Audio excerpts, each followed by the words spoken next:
সকলকে নমস্কার এবং ওয়েলকাম টু WBPSC ওয়ালা অফিসিয়াল ইউটিউব চ্যানেল। হ্যাঁ, আমি প্রকাশ মুখার্জি আজ তোমাদের এখানে একটা বিশেষ পরীক্ষা সম্পর্কে ইনফরমেশন শেয়ার করব। আমি জানি তোমরা সেই পরীক্ষাটা সম্পর্কে জানো বা সেটার হয়তো প্রিপারেশন নিচ্ছ, তো সেটা আরেকটু মনে করিয়ে দেওয়া যে কিভাবে প্রিপারেশনটা নিলে তোমার পরীক্ষাটা ভালো হতে পারে। তো সেই পরীক্ষা সম্পর্কে বলার আগে অবশ্যই আজকে আমরা এখানে দেখে নেব যে এখানে যে সমস্ত ব্যাচগুলো চলছে সেই ব্যাচগুলো কোনটা কি চলছে বা তার কি প্রাইস আছে। তো দেখো, এখন চলছে বিশ্বাস দিবস সেলিব্রেশন অফার্সে তুমি অপরাজিত 2.0 যেটা মহাপ্যাক, যেটা WBPSC পরীক্ষা এবং ওয়ান ডে এক্সামকে ক্যাডার করছে।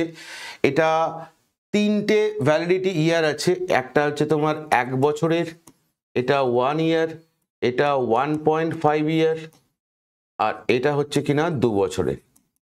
তো প্রাইস ট্যাগটাও দেখো, তিনটের ক্ষেত্রে 3 রকম আছে। কেউ যদি 1 বছরের জন্য নেয় তার 3,999 টাকা, কেউ যদি 1.5 বছরের জন্য নেয় তার 4,499 টাকা, কেউ যদি 2 বছরের জন্য নেয় তার হচ্ছে কিনা 4,999 টাকা। এই অপরাজিত 2.0 মহাপ্যাক এটা যদি কারোর নেওয়া থাকে তাহলে এখানে যে কটা ব্যাচ তুমি দেখতে পাচ্ছ এবং আপকামিং যে সমস্ত ব্যাচ আসছে সব কটা ব্যাচই কিন্তু তুমি তোমার ভ্যালিডিটি পিরিয়ডের মধ্যে অ্যাক্সেস পেয়ে যাবে। মানে আগামী 1 বছরের মধ্যে যদি তোমার নেওয়া থাকে 1 বছরের জন্য, তাহলে 1 বছরের অ্যাক্সেস পাবে। 1.5 বছরের জন্য হলে 1.5 বছরের পাবে, 2 বছরের জন্য হলে 2 বছর পাবে। আর কেউ যদি ইন্ডিভিজুয়াল ব্যাচ নিতে চাও তাহলে দেখো, পূর্ণ সক্ষম বলে আমাদের WBPSC বলা, যেটা কিনা WBCS প্রিলিমস এবং মেন্স 2024-25 এবং 25-26 দুটো বছরকে টার্গেট করে ব্যাচটা লঞ্চ করা হয়েছে। ব্যাচটার প্রাইস হচ্ছে 3,499 টাকা। রূপসী বাংলা এটা RRB গ্রুপ ডি এক্সামকে টার্গেট করে করা হয়েছে, প্রাইস হচ্ছে 699 টাকা। টার্গেট আইডিও যেটা একটা complete batch for WBPSC IDO exam 2025, সেটার প্রাইস হচ্ছে 799 টাকা। নেক্সট SSC ফাউন্ডেশন ব্যাচ 2025-এর প্রাইস হচ্ছে 999 টাকা। WBPSC ক্লার্কশিপ 2023 এবং মেন্স পরীক্ষার ক্ষেত্রে 599 টাকা। এবং মিশন খাকি যেটা WBP এবং KP কনস্টেবল 2025-26-এর রেসপেক্টে ব্যাচটা লঞ্চ করা হয়েছে, ব্যাচটার প্রাইস হচ্ছে 999 টাকা। তাই যারা এখনও চিন্তাভাবনা করছো যে WBPSC ওয়ালা সংস্পর্শে এসে প্রিপারেশনকে আরও বেশি করে মজবুত করবে, তাদের বলবো দেরি না করে তাড়াতাড়ি ব্যাচ নাও, ক্লাস জয়েন করো এবং নিজের প্রিপারেশনকে আরও বুস্ট আপ করো। চলো তাহলে আজকে তোমাদেরকে আরেকবার রিমাইন্ডার দেব যে পরীক্ষাটা সম্পর্কে। সেই পরীক্ষাটার নাম হচ্ছে মোটর ভেহিকল ইন্সপেক্টর, আমরা জানি সংক্ষেপে যাকে বলি আমরা MVI, তাই তো? তাহলে PSCর অন্যতম একটা পরীক্ষা হচ্ছে এই MVI মোটর ভেহিকলস ইন্সপেক্টর। দারুণ একটা পরীক্ষা, দুটো স্টেজ পরীক্ষা। ফার্স্ট স্টেজ হচ্ছে রিটেন আর সেকেন্ড হচ্ছে ইন্টারভিউ। দুটো স্টেজের পরীক্ষার মাধ্যমেই কিন্তু এটা সিলেকশন হয়। পরীক্ষা কোশ্চেন যদি আমি দেখি কোন কোন সাবজেক্টে থাকবে আমরা আলোচনা করব, কোন কোন সাবজেক্ট থেকে প্রশ্ন থাকবে, কত নাম্বারের পরীক্ষা হবে। কিন্তু সবার আগে তো আমাদের জেনে রাখা দরকার যে পরীক্ষাটা কবে হবে। তাহলে মনে রাখতে হবে MVI যে পরীক্ষাটা, এটা অ্যাকর্ডিং টু পাবলিক সার্ভিস কমিশনের যে অ্যানুয়াল ক্যালেন্ডার প্রকাশ করা হয়েছে, সেখানে এই MVI পরীক্ষাটা দুটো পার্টে নেওয়া হবে। একটা হচ্ছে নন টেকনিক্যাল, যার তারিখটা করা হয়েছে কত না 9 নভেম্বর 2025। মানে এটা তোমার মার্চ স্টার্ট হলো, তার মানে March, April, May, June, July, August, September, October, November, মানে 9 মাস বা 8 মাস মিনিমাম তোমার হাতে টাইম আছে এই পরীক্ষাটার জন্যে। নন টেকনিক্যাল আর MVI টেকনিক্যাল যদি বলি আমি, তাহলে সেই টেকনিক্যাল পরীক্ষাটার জন্য তারিখ দেওয়া হয়েছে কত না 16ই নভেম্বর। 16 নভেম্বর হচ্ছে কিনা তারিখটা, মানে ওই একই মাসে 9 তারিখ হচ্ছে তোমার নন টেকনিক্যাল আর টেকনিক্যাল পরীক্ষাটা হচ্ছে 16ই নভেম্বর। তাহলে আমি টেকনিক্যাল কথাটা বাদই দিলাম। যাদের টেকনিক্যালি সার্টিফিকেট আছে বা যারা পরীক্ষা দিতে পারবে তারা তো দেবেই, যারা ম্যাক্সিমাম ক্ষেত্রে এখানে নন টেকনিক্যাল যারা আছে তারা পরীক্ষাটা দেবে, তাই না? পরীক্ষাটা দেওয়া উচিত। এই নন টেকনিক্যাল যারা পরীক্ষা দেবে বা টেকনিক্যাল যারা পরীক্ষা দেবে, এদের তো দুটো পার্টে পরীক্ষা। তো যদি বলি সিলেবাসটা কি আছে এর মধ্যে, বা কোন কোন সাবজেক্টকে পড়তে হবে, তাই না, বা কতটা পড়তে হবে, তাহলে সিলেবাস প্রসঙ্গে দেখো এখানে তুমি দুটো পার্ট, মানে একটা হচ্ছে তোমার জিএস পেপার আর একটা হচ্ছে তোমার ম্যাথ পেপার। জিএস আর ম্যাথ, আর কিন্তু কোনো সাবজেক্ট নেই, মানে নো ইংলিশ নো জিআই। তাহলে এই জিএস আর ম্যাথ এই দুটো পেপার হচ্ছে পার্ট 1, মানে প্রথম ধাপের পরীক্ষা। এই দুটো পেপারে পাস করার পর, মানে প্রিলিমিনারি পরীক্ষা পাস করার পর তারপর তোমাকে ডাকা হবে কোথায় না ইন্টারভিউতে। ওকে, আর ইন্টারভিউ ক্লিয়ার করলেই চাকরি। এবার কোনটা কত নাম্বারের পরীক্ষা বা এই জিএস এর মধ্যে কি কি পড়তে হবে সেটা একটু আমরা এখানে দেখে নেব।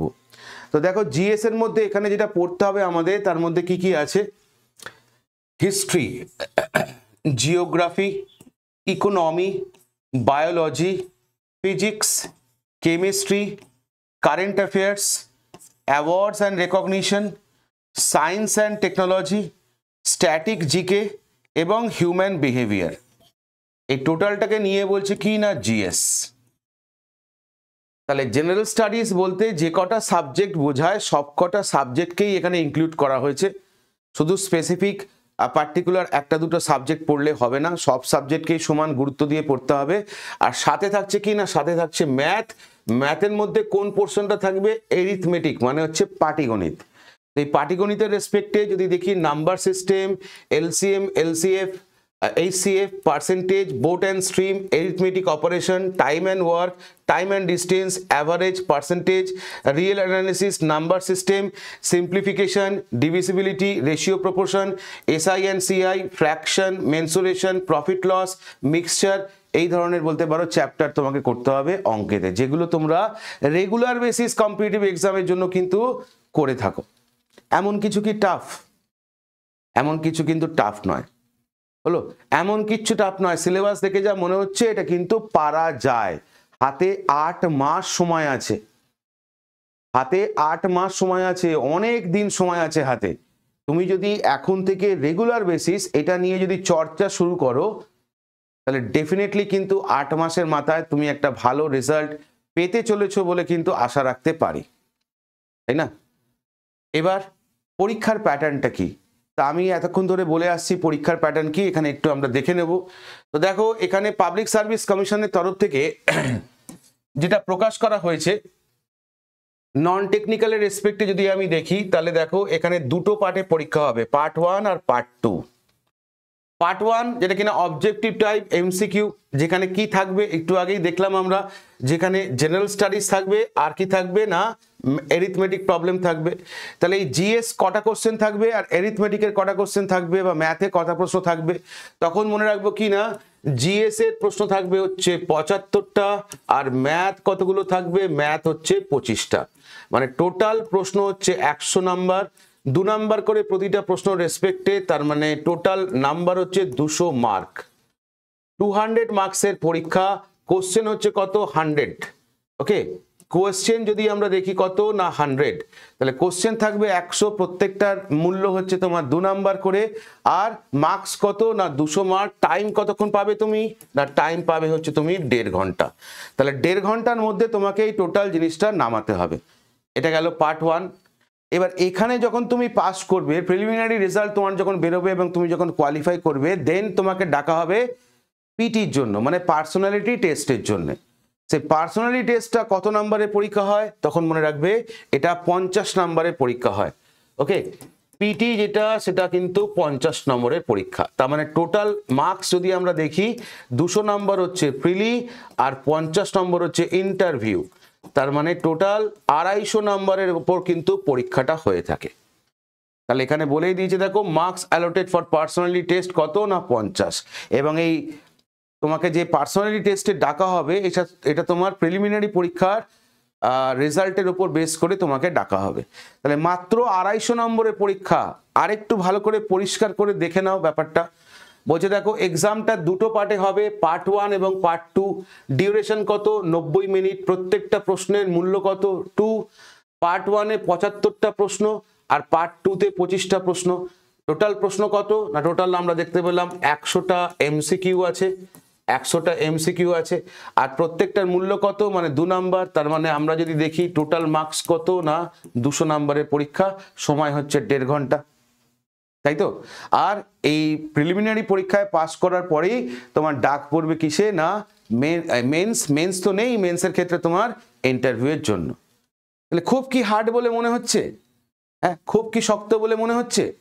তোমাদের যেটা একটা কাজ করতে হবে সেটা হচ্ছে কি না, এই পরীক্ষাটাকে আরো সুন্দরভাবে উপস্থাপন করার জন্য এমভিআই এর দেখবে কোশ্চেন আনসার কিন্তু অ্যাভেলেবল, অনলাইনে অ্যাভেলেবল, মানে প্রিভিয়াস ইয়ার্স কোশ্চেন কিন্তু অ্যাভেলেবল।